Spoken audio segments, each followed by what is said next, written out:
Manipulation tactics that you can use. Playing dumb, pretending to be stupid and ignorant, is one of the best tactics you can use, simply because most people will let their guard down when they feel more intelligent or think that you are clueless. So be sure to act foolishly and appear to be ignorant of some knowledge. You can do this by intentionally blurting out idiotic and rash comments, or perhaps you can appear to be a naive and over-trusting person, making your target think that you are easy prey. When somebody gets into the mindset of underestimating you, they also get put into complacency and overconfidence, allowing you to maneuver and control people without them realizing. Ayanokoji uses the playing dumb tactic on Ibuki. He puts on a naive act by saying that he trusts her, making her think that he's completely clueless, but in reality he is fully aware that she is a spy. Since Ibuki thinks he is naive, it allowed him to destroy the camera and manipulate her into stealing the key card without her suspecting Ayanokoji at all.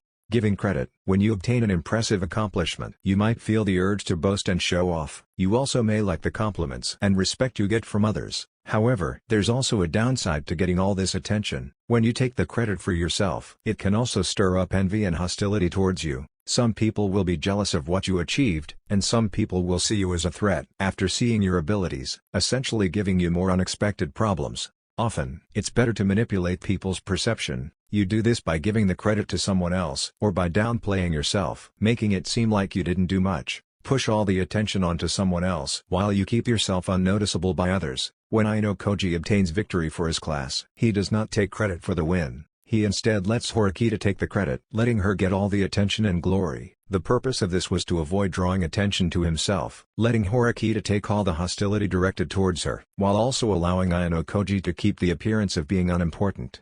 Deception within a deception. When a person discovers a deception, they will assume whatever comes after that must be the truth. Most people won't have the intellect to consider the possibility of a deception behind a deception, making it an excellent manipulation tactic. You firstly need to create a deception for someone to recognize, or you just create layers of deception for the purpose of hiding the truth very well. If a person uncovers the deception, they will believe they figured out the truth. But in actuality, they're still being deceived, because you have created another lie within that lie. The purpose of this tactic is to make your targets believe the falsification you created after discovering the deception, or simply just making it near impossible for them to discover the truth. Ayanokoji uses this tactic in a very skillful manner. He firstly pretends to be the VIP by swapping his phone with Kei. Then he swaps the phone again with Yukimura, letting him pretend to be the VIP. Ayanokoji also keeps his SIM card in the phone that belonged to Kei, allowing for a possibility where someone calls the phone to uncover the deception. This possibility did play out, but this discovery was pointless, because the reveal of Ayanokoji being the VIP was also a lie. This scheme was very well crafted and successfully deceived people.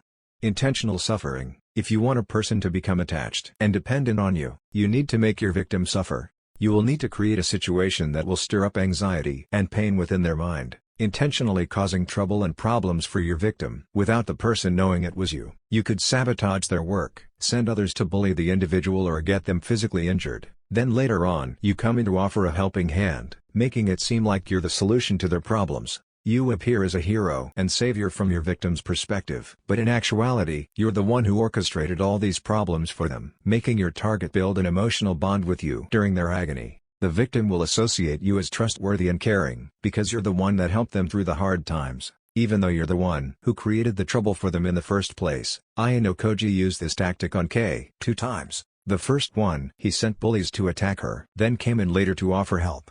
The second time is when Wiyuan is torturing her. Ayanokoji waited for her pain and suffering to reach a point when she became desperate for a savior, then showed himself to come save her and appearing as a hero in her eyes, leading her to become completely dependent and become emotionally attached to Ayanokoji. Thanks for watching VevenSeven.